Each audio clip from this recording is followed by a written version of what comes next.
Each and every day, enjoy the Simple Six menu at Subway, an entire made-for-you meal featuring one of six-inch sandwiches like the Italian BMT or Black Forest ham, with any bag of chips and a 21-ounce drink, all for only $6. Subway. Eat fresh. The BS Report is a free-flowing conversation that occasionally touches on mature subjects.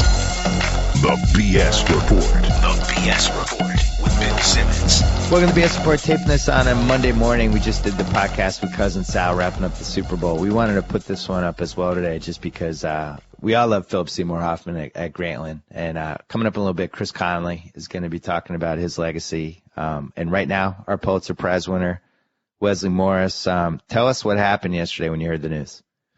I was coming home from brunch, and I don't know, it was weird. I did not expect that to happen.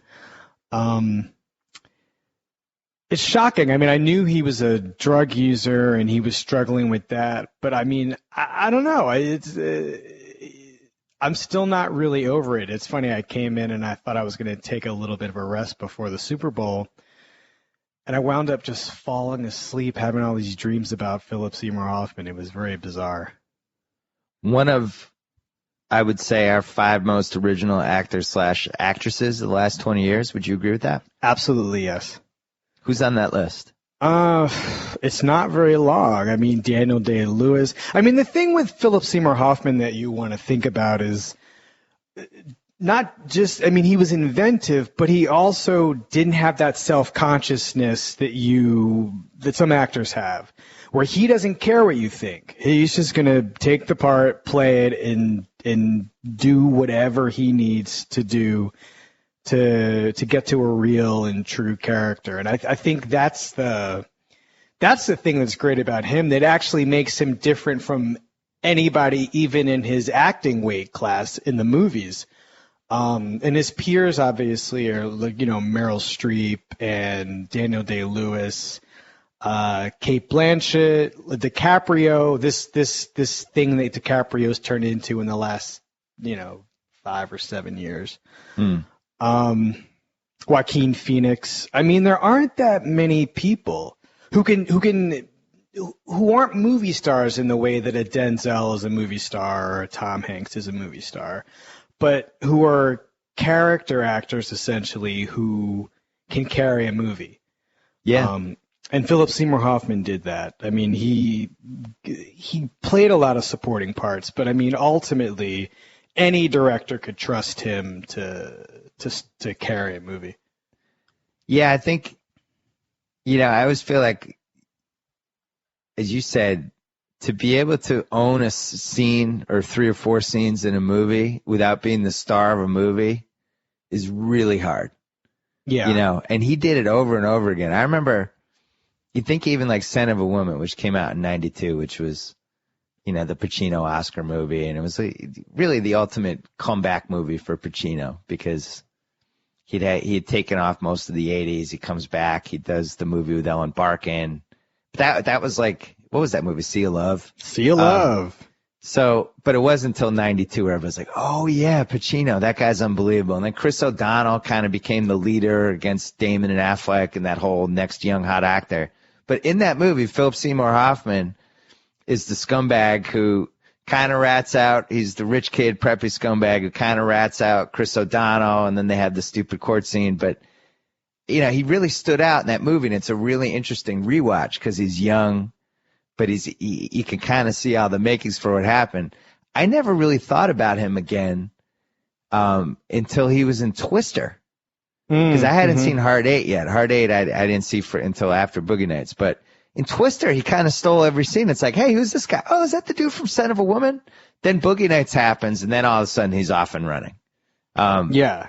But Twister, I felt like that's a movie that's turned into one of these movies that shows up on TNT. The tornado goes through, things blow. It's a stupid movie. It was an action movie. It did way better than it should have done. But he's really good in it. And he was like way, way overqualified to be in Twister, as was Helen Hunt, which was one of the reasons it worked. It wasn't until Boogie Nights, though, that character he created, Scotty J, so many people are great in that movie. But, man, it's just, you watch that and you're like, all right, now this is, we can see all the seeds now for a real career. You also wanted to watch that movie, and you understood what you see the thing that he's going to turn into, which is basically a guy who doesn't care. He just isn't thinking about like doing what Burt Reynolds is doing or doing what Julianne Moore is doing. He's on his own planet. And that's exciting. I mean, you didn't know what he was going to turn into, because, he was older than the parts he was playing at that time, but he winds up in this Todd Solondz movie like a year later called Happiness.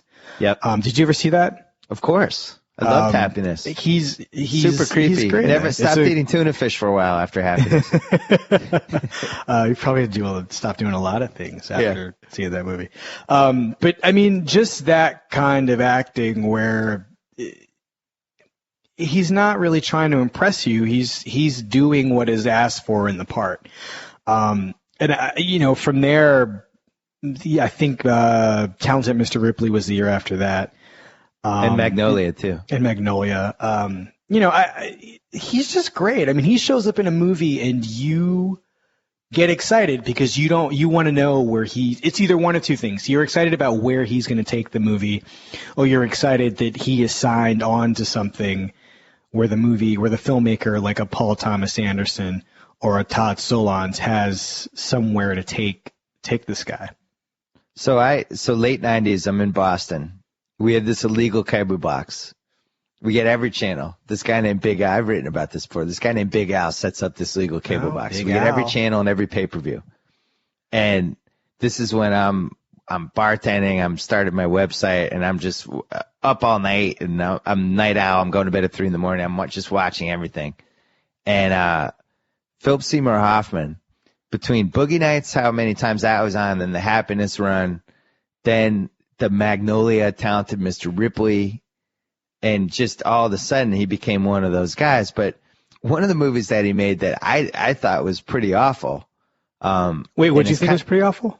Well, first of all, he's in Patch Adams, which I think we all agree doesn't count for the Phil Hoffman legacy. But he made this movie called Flawless with De Niro. Oh boy. Which is really bad. And he's like this drag queen, and De Niro's a cop who had a stroke, and he learned. Yeah. And so after he did that, I was like, oh man, I thought Scotty J was going to make it. He had this nice little run with Boogie Nights and Happiness and this Flawless thing. God, what was he thinking? Come on. And then he just ripped off Magnolia, where, as Papademos so excellently wrote about today, was, almost this too good to be true character. But then same year does Talented Mr. Ripley, he's only in maybe, I'm going to say 3 scenes in that movie. I think 3, yeah. He's unbelievable in that movie. And that's one of my favorite weird movies anyway, but God, he just owns it. And my wife and I have always had a joke about Tommy, how's the peeping? How's the peeping? Because there's a scene when Matt Damon's kind of looking in and watching Jude Law and Gwyneth Paltrow get it on, and Hoffman kind of seems like, Tommy, how's the peeping? He's so great in that movie. And that the thing that's exciting about him, or when you first started seeing him and noticing him, it's that his rhythms were off. His rhythms weren't like everybody else's rhythms. Yeah. And so in that scene, there's a way that you can sort of misconstrue his being a brat as also sort of being disrespectful to the, to that time and in that environment. And he's the kind of actor who can take advantage of that luxury. And so what's so funny about him is that that movie is set in the 50s. He seems both of that time and from 1999 at the same time. Yeah. And he's so, you feel like he's so natural, but at the same time, he's obviously giving a performance. And so that's the interesting tension, because he very easily could have wound up, if we didn't know he was really good, he could have wound up being one of those, guys in an Adam Sandler movie, right. It could have gone either way. I mean, I as a moviegoer didn't know the depths of his talent, and it wasn't until, I don't know, when did I really know? It was I knew before somewhere in Capote. '99 that he was doing. Well, something. you knew in '99 that he was going to be something, and he can continue to do these sort of supporting parts. Like, he and Paul Giamatti, I think, are very similar in that way. I just think that Hoffman got luckier and got better parts. But you just didn't know which way the movies were going to take it.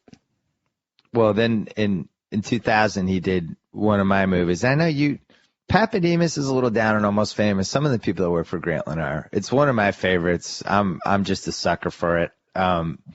He's Lester Bangs, and what's interesting is I may or may not have watched the director's cut commentary for this movie a couple of times.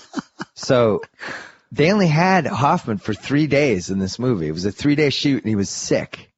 Mm. And they had to do it anyway, and they basically filmed all of his scenes. And Cameron Crowe in the director's cut talks about how he's sick, and he had sent him some Lester Bang stuff, but they hadn't really had much communication because he was doing these other projects, and then he shows up and he became Lester Bangs, and he was like, oh my God.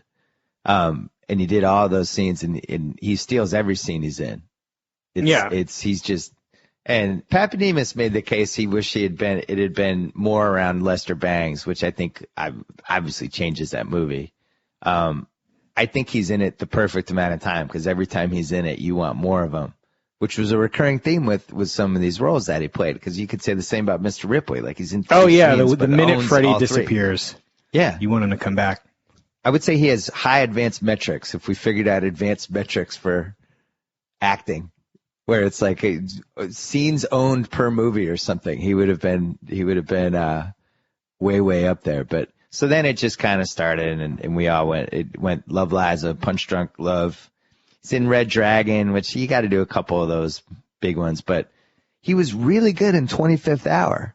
Yeah, he was good in that. Which, in my opinion, where does that rank for you on Spike's near all-time movie list? I mean, Do the Right Thing.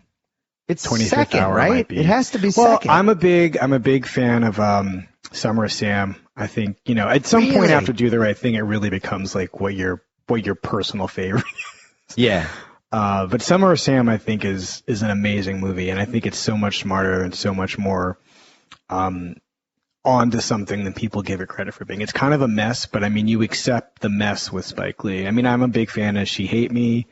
But I mean, 25th Hour is a movie that he didn't write, and I think, one of the knocks against him is that he doesn't know how to end movies and that sort of thing. I think when he works with other people's screenplays, I think Spike Lee gets challenged in a way that I think is healthy for him, and I think that movie is a really good example of what comes out of the tension between someone else's script and Spike Lee's own talent.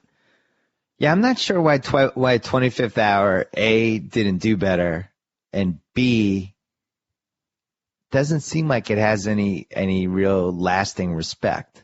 No, I think the people who like that movie really like it. I mean, it's got I think if you do any poll of people who like Spike Lee or like what their favorite Spike Lee movie is, I mean, it wasn't a popular hit, but I think its legs. I mean, the reason it wasn't so popular too is because it came out is too soon after September 11th. That's interesting. I didn't even think of that. Yeah, I mean, I don't think anybody went to watch a movie about September 11th. And you had this great collection of actors, and you had a good script, and I mean, his direction. I mean, he made a really good movie. And I don't know. I feel like that movie came out now, especially given where the sentiment is on Spike Lee as a director of sort of commercial entertainment. I think that it would have done much better in 2012, 13. Or 2011 even, than it did in, 2004 or 5? Right. So then he does Capote's 2005. He had some personal issues there in the early part of the decade that I'm sure didn't help him, but does Capote in 2005. Yeah, but I didn't know anything about that. I know, neither did I. You know what I mean? That all was him. He managed to keep that, or someone managed to keep it very private. And so, I mean, he seemed to maintain his personal life in a way that most actors wouldn't have been able to. Yeah, and so Dan Flores, who's a good friend of mine, who did the Reggie Miller 30 for 30 for us, and is just a great guy and does a lot of good stuff for a lot of people. He was friends with Hoffman for a long time, and he he would tell me like what a huge sports fan he was. Oh yeah. And all these things. And it's like he was one of those guys it was hard to imagine him having like a personal life. You just assumed he was all consumed by each role that he did. Mm-hmm. And yet he had a son they loved very much and was watching all kinds of sports and everything. And then would just had the talent to just throw himself into these different roles. Kind of like he had a domestic. I mean, he had 3 kids and a partner. Yeah. So then Des Capote wins the Oscar. Were you okay with that Oscar? I think so. I mean, that was actually a really good year. That was him, Heath Ledger, David Strathairn, Joaquin Phoenix, Terrence Howard. Those 5 guys were your nominees that year. So I mean, I don't know. I mean, I would have chosen Heath Ledger, but I mean that Capote performance is really good, and mostly good for the things we've been talking about, which is that he doesn't try to compensate for Capote's the things that were sort of unpleasant and unlikable about Capote personality wise. He goes right into it, and in the movie doesn't try to make you like him. You know, you kind of have to respect the job that he's come to do and then the effect that writing this story is going to have on him personally. But it's not a sugarcoating. And I think that's the great, I mean, it's both a technical achievement and it's just, it gets you by the last couple of scenes. I don't love that movie. But I really like what he does in it. I thought he was great in that movie. I probably would have voted for Ledger, but I think it's cool that it ended up.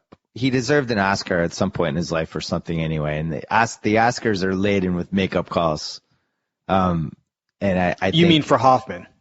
Yeah, for Hoffman. Yeah. I'm glad he won one. He deserved to win an Oscar at some point during that run, and if Ledger was 3% better, 5% better, whatever, I'm fine with it. It certainly wasn't an Oscar travesty by any means. No, and I also think the thing that helped Philip Seymour Hoffman that year was that it just was a showier performance. I mean, the other 4 guys, Joaquin Phoenix, I think in a different year probably would have won for Walk the Line.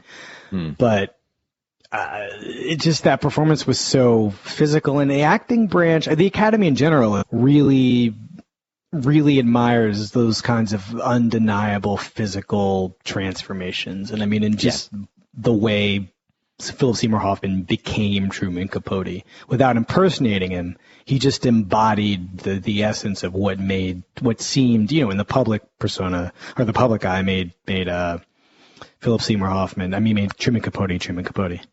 That was one of the wonkiest Oscar years, because that was the year Crash beat Brokeback Mountain. Yep. That was Witherspoon. That was the year Munich got nominated. Yeah. You hate Munich? Oh, come on. Best Picture nomination for Munich? That was atrocious. That was the year Ang Lee won for Best Director, but somehow they decided that it wasn't the Best Picture, that Heath Ledger wasn't the Best Actor. And I think collective guilt wins the day. Well, and then also Rachel Weisz over Michelle Williams. I didn't agree with. And then Clooney won for Syriana. Yeah, that was... Oh, my God. I mean, that's a wacky year. Has there ever been more of a "you're a big celebrity, we just wanted to give you an award to see your speech" than George Clooney winning for Syriana? I don't know. Kim Basinger, I think, is... I mean, there's some real head scratchers when it comes to some people who won the supporting actor Oscar. He beat Gyllenhaal in Brokeback Mountain. He beat William Hurt in A History of Violence. Mm-hmm. I mean, I think William Hurt, from Hollywood standpoint, was just lucky to be there. He was good in that movie, though. He was really good. I really liked him in that movie. When was the last Syriana conversation you've had? I'm going to say it's been a while. I would say I'll probably never talk about that movie again, hopefully. So then Hoffman does Mission Impossible 3, which everybody was fired up for. It's like when I saw the trailer for that and I saw him, I had 2 feelings. I was like, oh, God. Poor Philip Seymour Hoffman. But then, it looked from the trailers that he was going to take it seriously, and he did. He's a really good villain. He was really good. Charlie Wilson's War was really good in 2007. Doubt. Great tirades. Doubt 2008. We've talked about this in the podcast before. We love movie actor showdowns. We love those scenes when there's a little head-to-head. There's a little extra. Both actors have to bring a little extra in the matchup. And he has a scene with Streep in that one that certainly qualifies. And I'm not sure. It might have been just a draw. I'm not sure anyone wins. She wants to win that scene, and she does win it. She was dying to win it. You think she won it? She wasn't going to let him win. I mean, he might. I need to watch it again. I want to do a series for Grantland Channel where we just break down like 8 of these scenes and try to score them like boxing judges. I really think. Yeah, no, I would love to do that. That'd be fun. You're really fun. I need to watch that one again. I really feel like it was a draw, but we should have to make it so everyone, one person has to win. You know how she is. I mean, I don't think he's really thinking about winning the scene. I honestly don't. I think that's the way her brain works. And, the thing that I hate that movie. I think it's an embarrassment. But I think he and Amy Adams are really good, and I think Viola Davis is really good. It's another one of those Meryl Streep performances where I don't know what was wrong with Cherry Jones, who originated the part on Broadway. Why couldn't she play this part? I don't get it. But, people love Meryl Streep. You can't say anything bad about her. Nope. And she's great. I love Meryl Streep too, but I'm also not crazy and know when enough is enough. And that is like more than enough, that performance.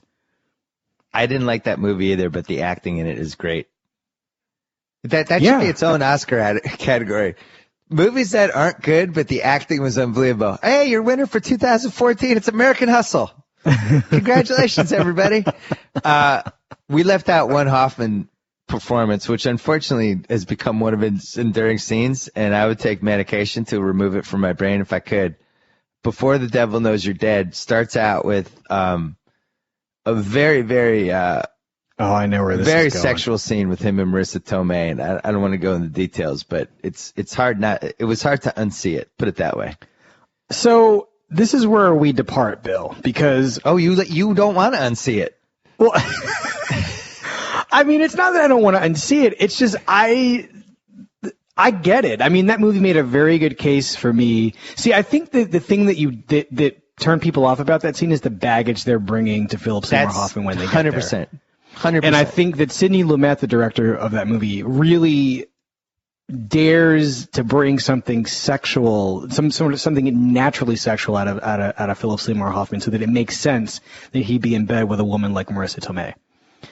And here's the baggage I brought. I brought Marissa Tomei baggage, not from the Joe Pesci movie, not just from that one, but also from Christian Slater and Untamed Heart. Oh my God. And just like sweet little innocent Marissa Tomei. I don't make sense. He doesn't make sense. Together we make sense. It was good. So let's never talk about that again. And then he played the Oakland A's manager in Moneyball, which I thought was a really inspired, weird casting that worked. I liked it. Oh yeah, I enjoyed that one. Yeah, talk about the opposite of what the person is. And go ahead. I was just gonna say, like, Art Howe and Philip Seymour Hoffman have nothing in common. No, but nothing. I think that he picks. I mean, Howe was insulted because people made Howe feel insulted, and the movie does not treat him particularly well. But in terms of what Philip Seymour Hoffman does, I think it's really respectful. I think he is playing the Art Howe that's on the page, and the movie sort of does whatever the movie's going to do to him. But I think that's a really respectful portrait. I think some people were looking at the Potbelly and being like, "Whoa, that's mean." Right. So then his last great performance was in The Master, which was 2012's winner of the unbelievably acted movie that was pretty much incoherent. You and I will fight to the death on this one. We can fight to the death. Yeah, no, I know that's your dude. I know you and PTA are out of that. Listen, Boogie Nights, one of my favorite movies ever. That is a relatively, it's on a plane that I'm just apparently not there intellectually. It's not that you're not there intellectually, but I mean, you'll get there. It's not about being smart. It's just about. But I don't know if I ever want to watch it again. How am I going to get there if I never want to watch that movie again? You should try it again. I mean, because the acting is so good. All of the acting is so good in that movie. All of it. Do I need to come out of retirement and get stoned so I can understand it better? No. No? No. Hit the vape for old time's sake? I mean, you can try it. I feel like there's something missing with me in that movie. I always incredibly well done, as the PTA movies always are. The acting was great, as always. But it's so smart about this type of American person, I think, and this sort of fundamental idea of con men. I mean, you know, for all the excitement we have for like a movie like The Wolf of Wall Street, I think this is a much more interesting way of looking at belief and what it means to follow somebody and to sort of accept, you know, whatever it is, whatever potential BS they're telling you. You're looking for a reason to buy into it. And I think I'm not going to say it's fundamentally American, but I think there's a way in which this Lancashire Dodd character that he plays does have these uniquely American desires of, you know, he's the hypocrisy, the need to be loved and adored. I don't know. I think it's a brilliant movie about a lot of different things. I think it's a movie about acting, not just the performances in the movie, but about like the method style of acting. I really like that movie a lot, as you know, but I can talk about it. We can do a whole podcast on The Master. Philip, Paul Thomas Anderson could remake My Dinner with Andre with Vin Diesel and Sly Stallone, and you would love it. Don't give him any ideas. I would not want to see that movie, but I certainly would give it a try. Actually, it would be a pretty good movie. That's a lot of people who should not be talking. So he has a couple things. Well, he's filming one of the Hunger Games ones, but I can't tell. Did he film this Showtime series? Is it in the can, or was he going to I don't film know. it? I couldn't figure that out. Andy Greenwald knows. Couldn't figure that out. But I know he either. signed on to do it. I don't think anything had begun with it yet. All right, so last thing, and then we're going to call Chris Connelly. Let's figure out, well, let's not figure out, but biggest losses for actors just getting pulled out. Heath Ledger, to me, you know, he didn't make enough movies, which I think you always hate, obviously, when somebody dies young, but I felt like Heath Ledger had this whole 10-year career that, you know, he hadn't even hit his prime yet. Hoffman hit his prime. He had this run. He did basically almost 20 years of great performances, but he was hitting this stage now where it was going to be a different type of, you know, older. Now you're tapping into, now you're hitting like any type of character in that 45 to 60 range. I felt like his career would have had this whole second incarnation and really would have been fascinating. And you think like what happened to somebody like Jon Voight, you know, from around the late 90s when all of a sudden he became the character actor du jour and was playing all these different old characters. And you know, he'd kind of come and gone a little bit. He had this great run in the 70s and then in the 80s faded away. And then all of a sudden came surging back and reinvented himself. Not that Hoffman needed to reinvent himself, but I you know, I feel like there were all these performances that were still out there for him. And yeah, I feel like he was just getting started. It's weird. Yeah. So, so I'm not the only one that feels that way, because he banked 20 years of movies, but I feel like there was the next 20 years would have almost been more interesting than the last 20 years. Absolutely, yes. Okay.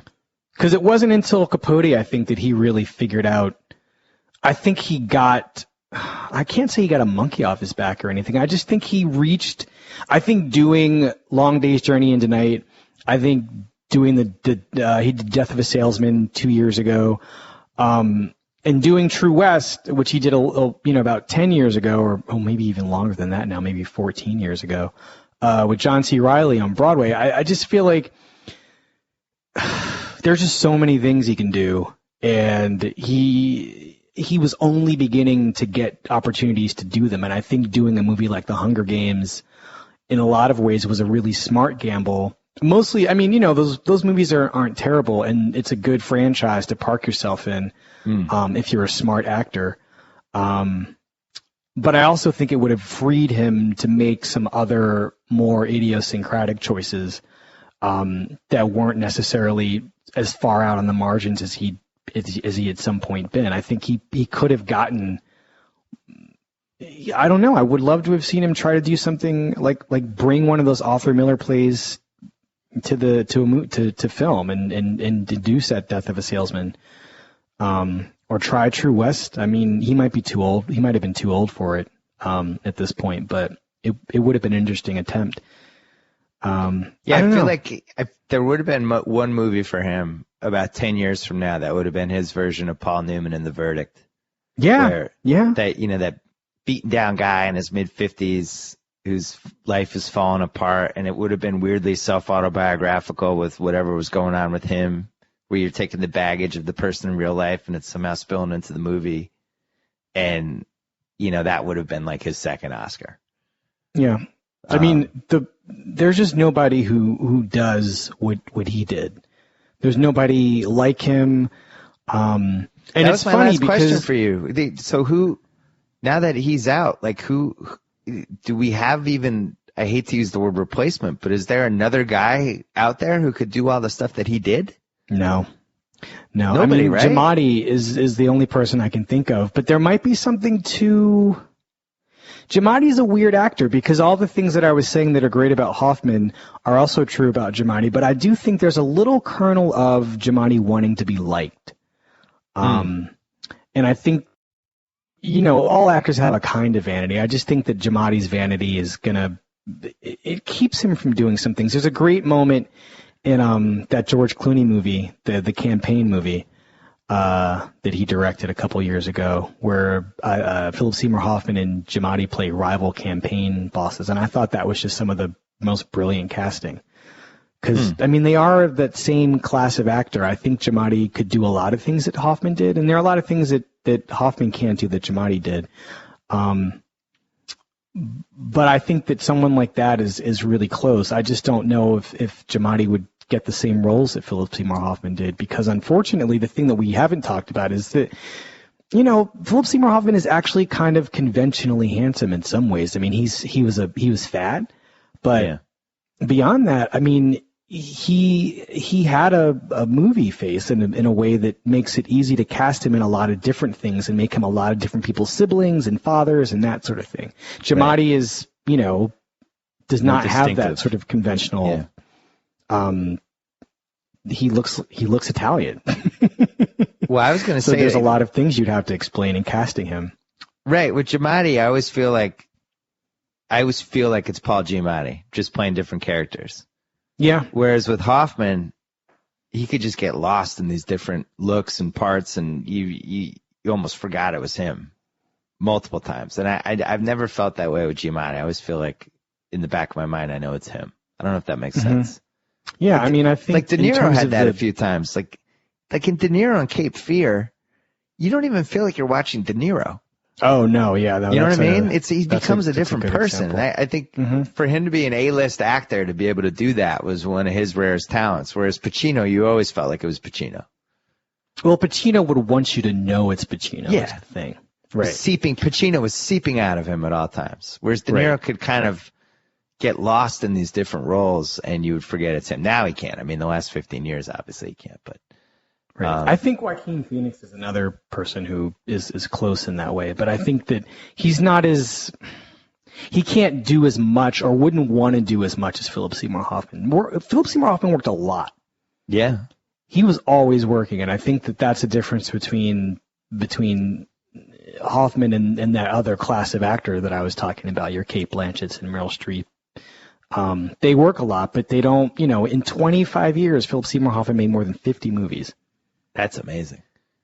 Well, I think Phoenix is the closest. The two differences with him: one, he did that stupid documentary, which I wish he never did. Which one? I'm still here. Yeah. Come on. And then two, he's almost a little too famous. It's hard for him. It's like if he's doing a movie, he's going to be the lead guy in it, or one of the first. I don't think he's one of those guys that'll be like, I'm happy for the next 3 years just kind of blending into these different movies and stealing 3 scenes. he's a builder, though. He's not, like, the thing about Philip Seymour Hoffman is I think he does all his building before he gets to work. Yeah. I think Joaquin Phoenix, you need a whole movie for him to unpack all the boxes. Yeah, that's a good point. Yeah, and I just don't see anybody. Interestingly, well, maybe she's too famous too. I was thinking maybe Jennifer Lawrence, if her career goes the way we're hoping it goes, she'd have to make a complete 180. Bill, she might be your P.T. Anderson. You think I'm too irrational? I was thinking about how different characters she could play. I do feel like she would have the capability of rolling out some different looks, but not on the Hoffman for J-Law. If J-Law, anything she's in, I'm in. I don't care what it is. She could be an alien. I'm watching. Right. So, are you writing about this? I did. I wrote something. It's on the site. It should be well beneath what Alex wrote about Philip Seymour Hoffman because his was so good. Alex is really great at writing obituaries of people that aren't obituaries but go to a different level. Yeah. You know what I mean? They're like appreciation / essay / something that only he comes up with, and he can do it in 18 hours. Mm-hmm. And I don't know how he's great. Last thing, we're in Dumpuary. You wrote about Dumpuary on Friday. We have more Dumpuary stuff coming out. Mm-hmm. It seems like one of those movies is Monuments Men. I'm bummed out. Speaking of things that Philip Seymour Hoffman probably should have been in, but magically is not. Right. Yeah, I mean, there's so many people in this movie. I mean, why couldn't Philip Seymour Hoffman have been in it? You got Cate Blanchett and Matt Damon and Jean Dujardin and Bob Balaban in a movie starring and directed by George Clooney with Bill Murray. I mean, can't miss. I'm going to see it tomorrow night, and I will. This also a bad sign, by the way. Because, Sony's been holding, they were going to release it at the end of last year and then didn't. And now they're releasing it this Friday and not having screened it does not bode well. But I'm going in with an open mind. A variety of red flags on this one where you have the February release, you have written and directed by George Clooney makes me nervous. I'm sorry. I can't lie. And in general, it makes you nervous, or this particular nervous. Case? Makes me a tiny bit nervous. And then, you have the fact that they wouldn't screen it. That's not good.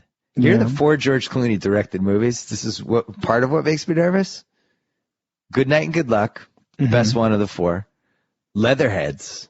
Leatherheads was also a dumper. That came out in winter too. The Ides of March, which really should have been a much cooler movie than it was.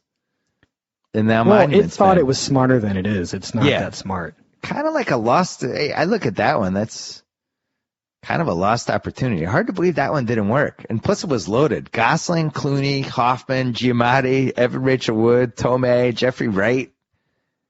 I mean, that was like a murderer's row. How does that movie not become a great one? It's just too simple. Yeah. I mean, it had a lot of what you want in a movie. It was juicy and set in the world of politics, but it assumed I don't know. I was surprised by how shocked it was by how corrupt it found politicians. Yeah. Washington's corrupt? Yeah, what? Yeah, I know exactly. All right, I'm letting you go. We can listen to Do You Like Prince Movies, a podcast on the Grantland Network that is gaining steam. You and Papademos. I was happy to guest on that thing once, and it was really fun. It was a pleasure. Keep up the good work. Enjoy Dumpuary, and now we're going to call Chris Connelly. Thanks for your time, Wesley. Say hi to Chris. Talk to you later. All right, before we get to Chris Connelly, I wanted to mention our friends at Subway. They've been with us since the beginning. June 2011, they're going to be with us for 2014 as well. We love Subway. First sponsor that ever believed in Grantland, and hopefully, as long as there's a Grantland, there is a Subway relationship. I should mention the Simmons family. My daughter has Subway after every soccer practice on Monday and Wednesday. The whole wheat with the turkey, the mustard, pickles. That's it. But we are a pro Subway family. Thank you for them, for all their love and support over the last 2.5 years plus, and for this next year. And now, without further ado, our friend Chris Connelly. How are you? I'm all right. How are you, Bill? Wesley and I am actually more bummed out than I was before the podcast. It's one of my favorites. You know, you have such a good sense of the history of this stuff. Would you put him, you know, like Heath Ledger? I was trying to think of some other people that were just pulled away too soon. This doesn't happen that often. It happens less often than you think with actors and actresses. Belushi's another one. What were some of the ones that you think of? Like if I ask you the question, people we lost too soon in acting. That's a good question. I mean, he's sort of a unique figure in a lot of ways. You know, he feels like he belongs to an earlier group of actors somehow. When you think of that 1970s group of, you know, New York Public Theater actors, of Meryl Streep and Raul Julia, Sam Waterston, all those guys who used to perform Shakespeare in the Park back then, he feels like he goes with that generation. Raul Julia, I suppose we lost. Well, you stumbled across a great answer there, because you mentioned Meryl Streep in that generation. She was in love with John Cazale, who was one of the all-time lost too soon guys. Yeah, I think that's absolutely right. I mean, I can remember going to see their performance of Measure for Measure after a rainstorm in Central Park. There maybe were like 150 people who had stuck around, and they were all in that. And that cast that's one of the greatest casts I'll ever see in a show. And it was just all people who loved to act. They didn't care about the size or what a big deal, or if they were the superstar or whatever. And that's what made them great. And he seemed very much of that generation. And you're absolutely right in that John was the great loss from that whole group. Yeah. And we were talking about Wesley was just on before. We were trying to figure out, like, for years and years and years and years, Hoffman had pole position if you were making a category of people who can come into any movie, disappear into the character, and be somebody you don't even recognize, and steal 3 scenes and they're out. Yeah. Which is one of the hardest things to do as an actor, to steal scenes when you're not in the whole movie. And we were trying to figure out, now that he's gone, who is that person? And that person really doesn't exist. Like we were saying, maybe Paul Giamatti, but I always feel like Paul Giamatti is Paul Giamatti in every movie he's in. No, he sort of created his own character. I mean, he created his own category in a lot of ways. Yeah. I think unfortunately it's taken his passing for us to understand just what a preeminent, you know, spot in Hollywood and in movies he sort of possessed. You have to talk about people like Meryl Streep when you want to compare him to somebody, but that doesn't really explain the disappearing into roles that he did. You look back, and actually Dustin Hoffman, during an earlier part of his career, he would disappear into roles to some degree, like Ratso Rizzo or maybe Lenny or something like that. You could see him vanish a little bit sometimes.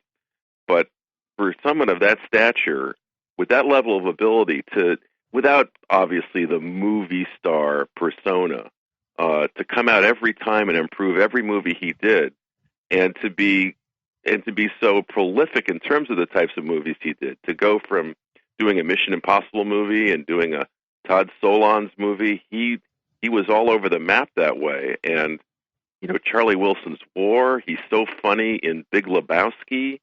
He's great as Art Howe. He was. What one individual could do all those things. Yeah, and I also like, because I really love the era of movies from 96 to through 2000.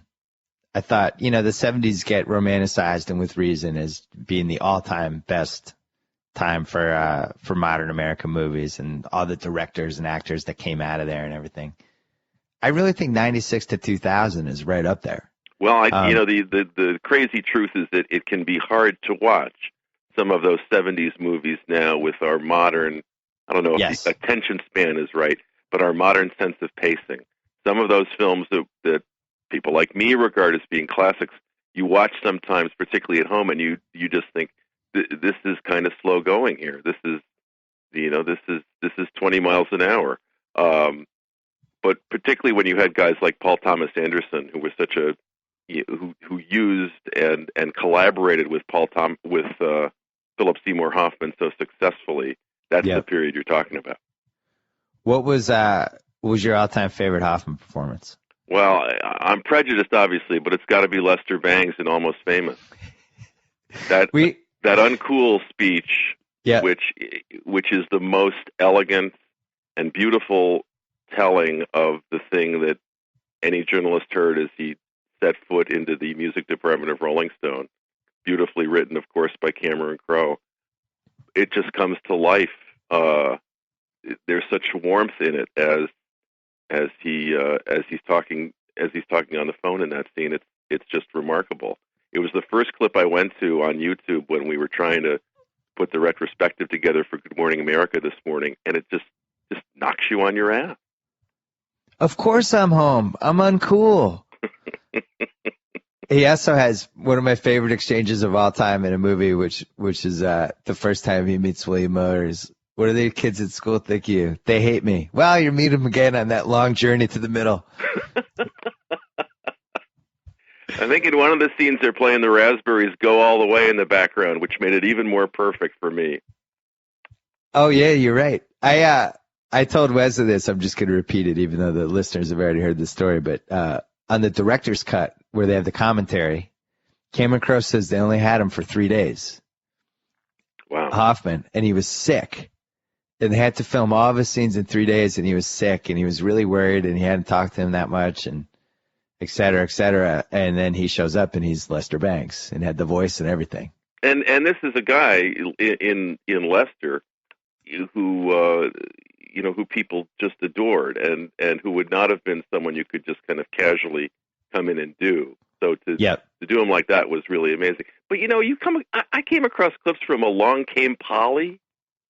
The basketball sequence in Along Came Polly, the Ben Stiller movie, where Philip Seymour Hoffman is going, white chocolate, as he's on the playground. It's hilarious. I never saw Along Came Polly. All you have to do is look at the clips. He's hysterical. He's the worst playground basketball player of all time, and is under the illusion that he is not the worst. Right. So, and that was the thing that was. I mean, you've probably seen they've been replaying that Oscar acceptance speech, and he has that amazing tribute to his mother at the end. He talks about how he and his mother used to watch the NCAA Final Four, and you think, what a remarkable thing to say at an Oscar acceptance speech, that your mother was willing to watch the NCAA Final Four with you. And then it sort of comes to mind when Hoffman was younger, the Oscars and the NCAA Final were on the same night. Oh, yeah. Forgot about that. Yeah. Well, I was thinking, like, for somebody who probably didn't get enough attention, I think he was in that cool zone where just the ultimate amount of respect that an actor can get, but also not a household name, so maybe avoided some of the fame stuff that comes with being really successful. I thought it was interesting that he died when he died, where the Super Bowl was the same day, the biggest American event that we have. Like if there was ever a day to die and get overshadowed by something else, it's Super Bowl Sunday. I just thought that was a really weird coincidence. Well, they were two very different constituencies with some overlap. And what happened to him really cast a big shadow on the day. I think because it came with a sense that, we never appreciated this guy enough. He was good every time he came out of the box, but he wasn't a superstar. You didn't feel, for the most part, that movies were created with him in mind. When is the next Philip Seymour Hoffman movie? Because he was making so many. He'd played a couple of big leads, obviously, but I don't know if he was a huge ticket seller. You wouldn't create a big box office smasheroo behind him and stuff, but so you kind of took him for granted because you knew every time you'd see him in a movie, he'd be really good. I'm sure his theatrical career was very different. If you were going to do Death of a Salesman, you needed to get him, and he was going to be the way you would sell tickets and get people interested. But in terms of the movies, he would play the high game, the low game, the in-between game. He'd work with the same director over and over again. He'd take a chance on something that you hadn't heard of before. He just really was completely committed to acting. And I think that's why his colleagues loved him so much. a comparison on that scale is someone like Gandolfini, just because there's a level of affection for him and also a tenderness for him, a sense that acting took a lot out of him or meant so much to him that I think his colleagues were, protective or especially warm to his compassion for that. Yeah, and kind of like Gandolfini, brought his own personal baggage into movies a little bit. You could feel it sometimes, and there was always a sense with both of those guys that maybe they weren't going to be around when they were 75, and maybe we're so used to seeing the trim gymnastically trained bodies of actors now that we're right. we assume anybody who doesn't have that silhouette as being hard on their body. But there's, of all the emotions that Philip Seymour Hoffman could convey, the emotion when he would be desperate, when his characters would be desperate or lost, it really shook you up. That scene from Boogie Nights after he shows Dirk the car. Right. That scene from Magnolia. When things were going bad for him, it was a really unsettling sight. And if you look at like the big picture of his career, he was nominated 4 times. He won the Oscar for Capote. Then he got nominated after that 3 times for Best Supporting Actor for Charlie Wilson's War, Doubt, and The Master. I don't know if I would put any of those 4 performances in my own personal top 4 for him. They maybe weren't or some of them weren't as tender or as emotionally overwhelming as some of the others. I really like Charlie Wilson's War. He was great in that. And it's interesting to sort of see how he fits into that movie. There's probably a world in which Tom Hanks plays that character, and they find someone like Jeff Bridges to play Charlie Wilson. And for whatever reason, that didn't happen. So it's Hanks as Charlie Wilson, and then it's Philip Seymour Hoffman as Gus. When you see Hanks and you see Julia Roberts in that movie, those are movie star performances. They're both great. I think Julia's tremendous in that, along with Tom, and you're carried with it by the fact that you know who they are. And in the meantime, Philip Seymour Hoffman disappears into that role. But his scenes with is it John Slattery who he breaks the window up? You can see all the power he's got. We talk about some of the roles that he plays where he's vulnerable or things don't go his way. But in that scene, you can see all the power. You can see the incredible verbal delivery and the confidence he has. He does almost the same kind of thing with Art Howe without saying anything. Yep. He has that great sense of the weight of the baseball manager, the sense that he runs a tiny kingdom, and yet it is his kingdom, and he's confident about that. Yeah, Wesley and I were talking about Talented Mr. Ripley. The part was basically, hey, you're this guy named Freddie. You're just a rich asshole. That's the part. And then he turned it into this whole other character that he's in 3 scenes and he just steals all of them. I guess that's the look he brought to the table, right? I mean, he ironically, given what his background was, he seemed to convey that on first look, because in a way that's a bit of what he plays in Scent of a Woman, I suppose. Yeah. The blonde, but as we would learn, that wasn't anything like what his affinity was. Yeah. And when maybe he needed to get deeper into adulthood to be able to get the opportunity to play guys who you sensed had a torment or a sadness connected to them. And the thing he did that was so great, and he did it in Doubt in particular, was he could give you the face of the character that character wanted to show to the world. And at the same time, he could give you the inner self that character would do anything to hide from the world. And he could do it simultaneously in a way that was just really compelling. So the Oscars are coming up. You were always involved in the Oscars. Yeah. The montage, which always gets me and just about everybody else, of here's who we lost this year. So we lost Hoffman, we lost Gandolfini, we lost Peter O'Toole. What other names did we lose this year? Those are the big 3, right? I'm sure we're forgetting somebody important, and I'll feel bad man, about those that. are those are three for different reasons, three giants. Yeah. We lost the best character actor of the last 20 years. We lost Peter O'Toole, I think was nominated 8 times.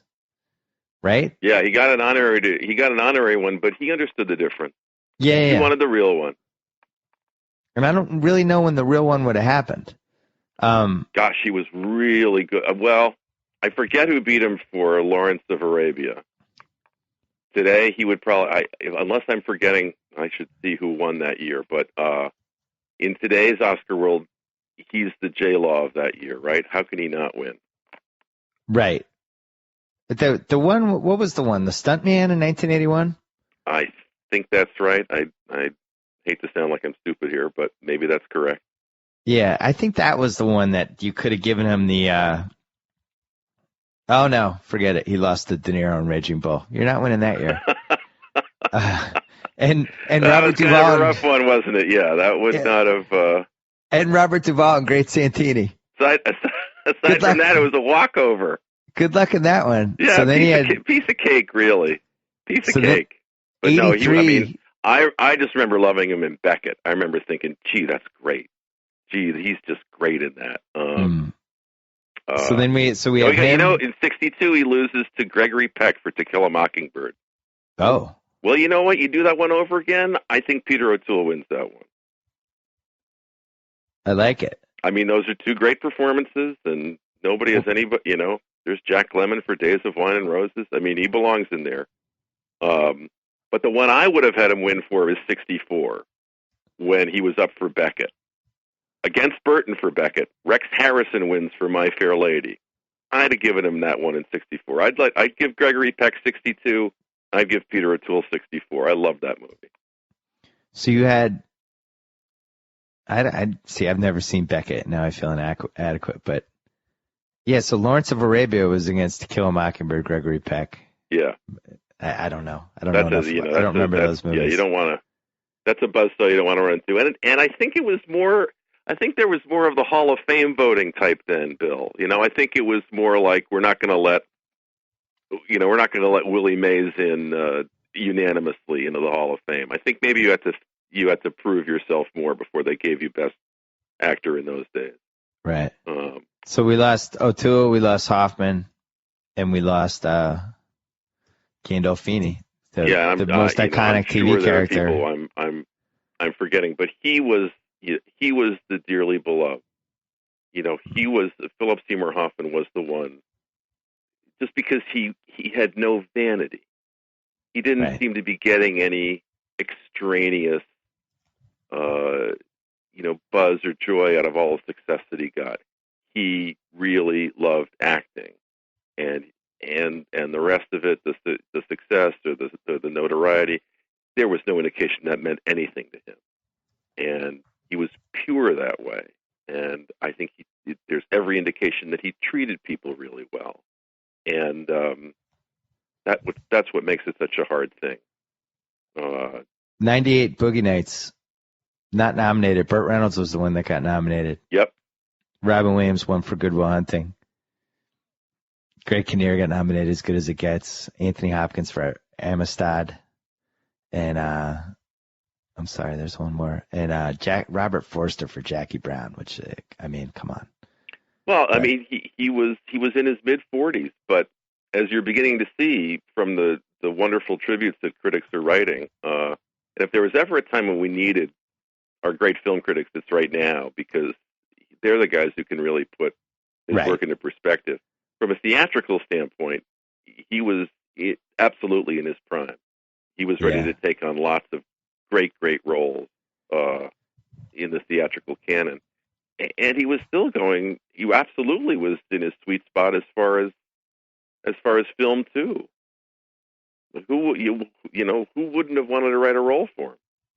Well, I said this to Wesley. We lost that 15-year stretch that was coming up with him when as he aged, the parts he took would have been different, and he would have had a couple of those moments. I was mentioning like Paul Newman in The Verdict, where some guy in his mid-late 50s who's led a hard life and, it's headed toward a bad end, but then has this one chance for redemption. Like, there definitely would have been that movie and a whole bunch of other ones, and he just probably would have reinvented himself as those parts got older. I was saying how it was a little like how John Voight all of a sudden was grabbing every old character actor part for, 5, 6, 7 years? Yes.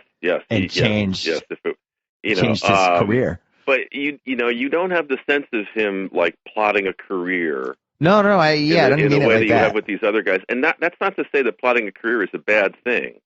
If you look at Meryl Streep's career, you can see she was willing to compete for some of these roles, and at key moments in her career, she got them. Trying to get the female lead in Bridges of Madison County, I don't necessarily know that people were thinking about Meryl for that role from the beginning, but she got that role, and that gave her career like a new bump. And of course, she's great every time out, but it means you have to be in there, working every time to make sure people know that you're out there. I think he just loved to act. I think sometimes it seemed like there weren't enough hours in the day for him to be able to be involved in every project he wanted to touch somehow. So what are your duties for the Oscars? I'm not entirely sure yet, but I'll be standing by and ready to serve. All right.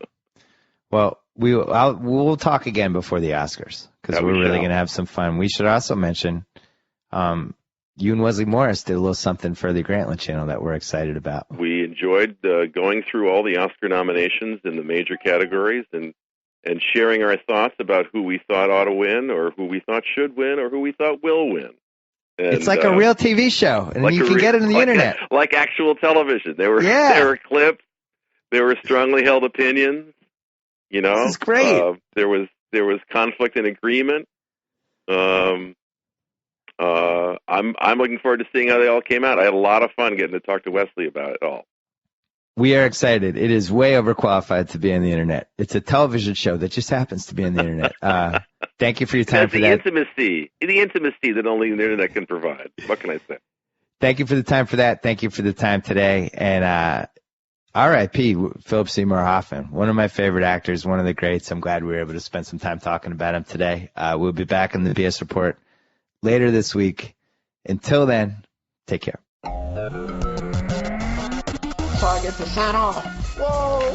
Thank you for downloading the BS Report with Bill Simmons. Too much fun. Check out more podcasts at the iTunes Music Store or at Podcenter at ESPNradio.com. Peace out. Geico presents Strange Savings Stories. Astronomers detected an interstellar transmission. It stated, Geico, 15 minutes could save you 15% or more. The implications were staggering. Was the cosmos telling us we could all save hundreds on car insurance with Geico? Or did their radar merely pick up a signal from the nearby Rufus and Clyde's morning show? We may never know. Geico, 15 minutes could save you 15% or more on car insurance.